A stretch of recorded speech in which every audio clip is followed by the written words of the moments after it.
నమస్తే. నా వీడియో కనుక మీకు నచ్చినట్లయితే, నా కంటెంట్ నచ్చినట్లయితే నా వీడియోని సబ్స్క్రైబ్ చేసుకోండి.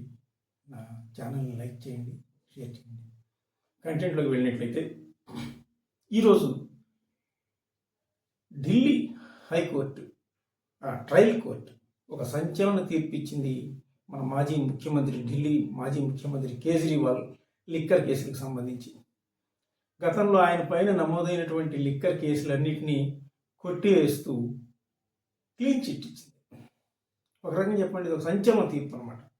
చాలా కాలం పాటు మీడియాకు దూరంగా ఉన్న కేజ్రీవాల్ తొలిసారిగా మీడియా ముందుకు వచ్చి ఉద్వేగంగా ఆయన తన మనసులో మాటలన్నీ పంచుకుంటున్నాడు. ముఖ్యంగా ఇవన్నీ ఆయన డైరెక్ట్గా ప్రధానమంత్రి గారి మీదనే ఆరోపణలు చేశాడు.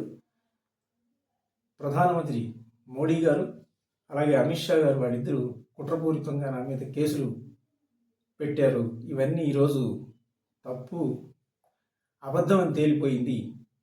కాబట్టి ఇప్పుడు ఢిల్లీ ప్రజలు ఆ ప్రభుత్వాన్ని ఎన్నుకున్నందుకు బాధపడుతున్నారు. ఇప్పటికిప్పుడు ఎన్నికలు పెడితే బీజేపీ కనీసం 10 సీట్లు కూడా రావు. మీరు దమ్ముంటే పెట్టండి.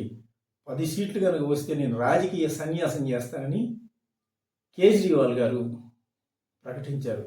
ఇంకా ఆయన తన శిష్యులైన మనీష్ సిసోడియా వీళ్ళ మీద కూడా నేరం పూర్తిగా అబద్ధమని తేలిపోతుందని త్వరలోనే ప్రజల ముందుకు వస్తామని ప్రకటించారు. నమస్తే.